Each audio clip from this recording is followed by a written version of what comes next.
Hey students, welcome to MBA Simplified by Dr. Vinky Sharma. Easy learning, your gateway to management knowledge. Today we'll be starting out with the course Business Communication. Into that, we come on to Unit 1, that is Introduction to Communication.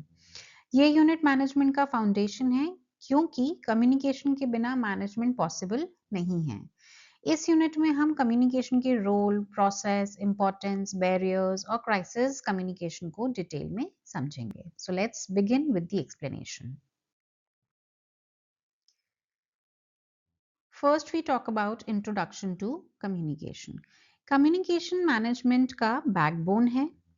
ये लोगों को, processes को और organisational objective को connect करता है। अगर communication effective नहीं है तो प्लानिंग, कोऑर्डिनेशन और कंट्रोल सब फेल हो जाता है। So effective communication is very very important. Let's understand what is the meaning of communication. Communication का मतलब होता है आइडियाज, इंफॉर्मेशन, फैक्ट्स और फीलिंग्स का एक्सचेंज बिटवीन टू और मोर पर्सन्स। इस प्रोसेस में हमारा सेंडर, मैसेज, मीडियम और रिसीवर शामिल होते हैं। कम्युनिकेशन हमारा वर्बल भी हो सकता है और नॉन वर्बल भी हो सकता है। कुछ डेफिनेशंस देख लेते हैं, जैसे न्यूमैन एंड समर की डेफिनेशन। इसके according communication facts, ideas, opinions और इमोशंस का एक्सचेंज होता है। ऐसे ही एलन के अकॉर्डिंग कम्युनिकेशन वो सब कुछ है जो एक पर्सन दूसरे के माइंड में अंडरस्टैंडिंग क्रिएट करने के लिए करता है। एक एग्जाम टिक दे देते हैं कि एक डेफिनेशन लिखना जरूरी है एग्जाम में अगर कम्युनिकेशन का क्वेश्चन आता है, along with the name of the author to score better marks. Role of communication management में कम्युनिकेशन का रोल बहुत इंपॉर्टेंट होता है। ये प्लानिंग और डिसीजन मेकिंग में हेल्प करता है, कोऑर्डिनेशन इंप्रूव करता है, एम्प्लॉयज को मोटिवेट करता है और लीडरशिप को भी इफेक्टिव बनाता है। When we talk about classification of communication, तो हम communication को different basis पर classify करते हैं, जैसे कि direction के basis पर, method के basis पे, formality के basis पे और number of participants के basis पे। सबसे पहले हम direction की बात करते हैं, classification of communication which is based on direction। तो communication का direction हमारा 4 टाइप का होता है। डाउनवर्ड कम्युनिकेशन जो कि टॉप टू बॉटम जाता है, अपवर्ड कम्युनिकेशन जहां पे bottom to top information flow होती है। Then is horizontal communication which means on the same level, and another one is diagonal communication that is cross department communication, right. Then classification of communication based on method. Method के basis पे communication होता है, जैसे कि verbal communication which means spoken words, written communication which means letters, reports, emails, and non-verbal communication which means gestures, facial expressions and body language. Then classification of communication based on formality. Formality के basis पर communication दो type में divide होता है, formal communication which means official channel के through और informal communication जिसको हम grapevine भी कहते हैं, जैसे कि हम एक दूसरे से आपस में बात करते हैं। Now let's come on to purpose of communication. Communication के जो मेन पर्पस होते हैं उसके अंदर आता है इंफॉर्मेशन देना, किसी को परस्यूएड करना, मोटिवेट करना, एडुकेट करना और रिलेशनशिप बिल्ड करना। इन सारे पर्पसेस की वजह से हम कम्युनिकेट करते हैं in the business setting. Then is a very important question for exams perspective, that is process of communication. हम कहते हैं कि कम्युनिकेशन हमारा एक कॉन्टिन्यूअस प्रोसेस है जिसका ऑब्जेक्टिव होता है सेंडर और रिसीवर के बीच में म्यूचुअल अंडरस्टैंडिंग क्रिएट करना। एलिमेंट्स क्या होते हैं हमारे इस कम्युनिकेशन प्रोसेस के? इसके एलिमेंट्स में आता है sender, message, encoding, channel, receiver, decoding, feedback and noise. इसको हम डायग्राम के फॉर्म में देख लेते हैं।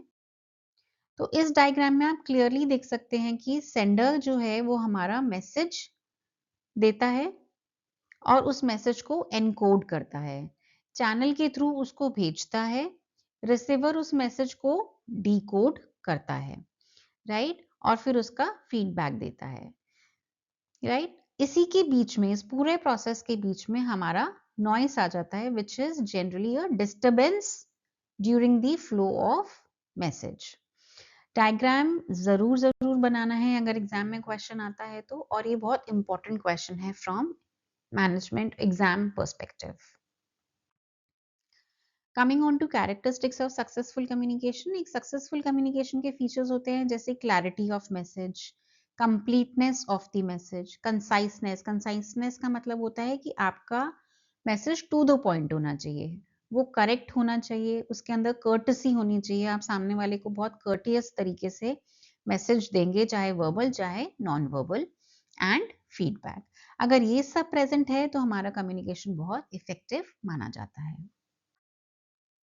Then is importance of communication. Management के हर फंक्शन में कम्युनिकेशन इंपॉर्टेंट होता है, जैसे कि प्लानिंग में हेल्प करता है, ऑर्गेनाइजिंग में असिस्ट करता है, डायरेक्टिंग में फैसिलिटेट करता है, और कंट्रोलिंग के लिए तो बहुत ज़्यादा असेंशियल माना गया है। इसीलिए हम कम्युनिकेशन को मैनेजमेंट का लाइफ ब्लड या बैकबोन भी कहते हैं। Then is communication structure in organisation. Organisations में कम्युनिकेशन का स्ट्रक्चर दो टाइप का होता है, first is formal communication structure and the other one is informal communication structure. इनको एक एक करके समझ लेते हैं। First is formal communication structure. Formal communication हमारा एक ऑफिशियल चैनल के थ्रू होता है, जिसको हम ये स्केलर चेन फॉलो करता है और अथॉरिटी बेस्ड होता है। ऑफिशियल चैनल है, स्केलर चेन को फॉलो करता है, अथॉरिटी बेस्ड कम्युनिकेशन। ये तीनों पॉइंट आपको फॉर्मल कम्युनिकेशन में याद रखने हैं।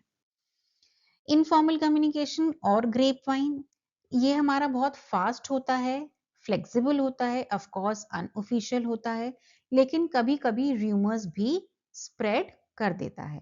तो मैनेजर्स को ग्रेप वाइन को कंट्रोल करना आना चाहिए, क्योंकि कई बार ये ग्रेप वाइन बहुत ज्यादा हार्मफुल हो जाती है ऑर्गेनाइजेशन कल्चर के लिए। Then is communication is in crisis. Communication या क्राइसिस कम्युनिकेशन का मतलब होता है इमरजेंसी सिचुएशंस, जैसे कि एक्सीडेंट, स्ट्राइक, पेंडेमिक या फिर फाइनेंशियल क्राइसिस के टाइम पे इफेक्टिव कम्युनिकेशन का होना। तो क्राइसिस के टाइम पे कम्युनिकेशन हमारा बिल्कुल क्लियर होना चाहिए, स्पीडी होना चाहिए और एक्यूरेट होना चाहिए। क्या इंपॉर्टेंस है कम्युनिकेशन इन क्राइसिस की? क्राइसिस के टाइम पे कम्युनिकेशन पैनिक को कंट्रोल करता है, हमारा ट्रस्ट बिल्ड करता है, मिस इन्फॉर्मेशन को फैलने से कंट्रोल करता है या रोकता है, और ऑर्गेनाइजेशन की इमेज को प्रोटेक्ट करता है।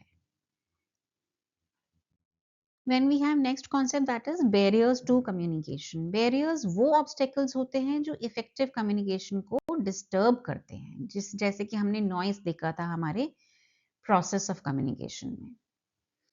डिफरेंट टाइप्स ऑफ बैरियर्स होते हैं कम्युनिकेशन के, जैसे कि physical barrier, psychological barrier, semantic barrier, organisational barrier, cultural barrier. इनको भी हम एक एक करके समझने की कोशिश करते हैं। First one is physical barrier. Physical barrier में हमारा इंक्लूड होता है नॉइस, डिस्टेंस और फॉल्टी इक्विपमेंट। तो फिजिकल बैरियर के कुछ एग्जांपल्स हम ऐसे ले सकते हैं, जैसे कि मैं कोई मैसेज दे रही हूँ किसी सामने वाले को जो कि बहुत दूर है, डिस्टेंस उसमें बहुत ज्यादा है, तो उसकी वजह से हमारा नॉइस या फिर आवाज नहीं जा पा रही है, तो ये हमारा एक फिजिकल बैरियर हो गया। बहुत बड़ा क्लासरूम है, माइक अवेलेबल नहीं है, when I am taking a lecture पीछे वाली रो को आवाज नहीं जा रही है, ये भी एक फिजिकल बैरियर का एग्जाम्पल है। Then come psychological barrier. Psychological barrier में हमारे आ जाते हैं एटीट्यूड, इमोशंस, स्ट्रेस और परसेप्शन के डिफरेंसेस। ये सारी चीजें जब एक इंडिविजुअल सेंडर और रिसीवर में जब एटीट्यूड डिफरेंस होता है, इमोशनल डिफरेंस होते हैं या परसेप्शनल डिफरेंसेस होते हैं, तो हमारे साइकोलॉजिकल बैरियर्स आ जाते हैं। Then is semantic barrier. इसके अंदर आ जाता है कि जब आप अपने कम्युनिकेशन में कोई डिफिकल्ट वर्ड यूज करते हो, शायद उसका मीनिंग सामने वाले को नहीं पता, तो he will not be able to understand what you are saying. Language differences भी सिमेंटिक बैरियर का एग्जांपल है, एंड मिस इंटरप्रिटेशन भी सिमेंटिक बैरियर का एग्जाम्पल है। फॉर एग्जाम्पल मैंने बोला go and burn this paper. अब बर्न का मतलब फोटोकॉपी भी होता है और लिटरली उसको जलाना भी होता है। तो अगर मिस इंटरप्रिटेशन हो जाएगा तो हमारा सिमेंटिक बैरियर आ जाएगा। Next we have is organisational barrier. Too many management levels, lack of proper system or authority restriction, organizational barriers को create करते हैं। ये हमारा पूरा organization structure से related है। Now the question comes, how do we overcome these barriers to communication? तो barriers को overcome करने के लिए simple language को use करो, feedback जरूर encourage करो, active listening और right medium या appropriate medium को use करना चाहिए। Let's quickly summarize what we have learned in today's session. Communication is vital for management. हमने ये समझा। हमने देखा कि इफेक्टिव कम्युनिकेशन इंश्योर करता है किसी भी ऑर्गेनाइजेशन की सक्सेस को, और बैरियर्स जो हैं हमारे कम्युनिकेशन के, they must be identified and they must be removed also. अगर आपको यूनिट 1 इंट्रोडक्शन टू कम्युनिकेशन समझ में आ गया हो तो चैनल को सब्सक्राइब कीजिएगा। मिलते हैं नेक्स्ट यूनिट में, MBA Simplified, where management is made easy. Thank you so much for watching.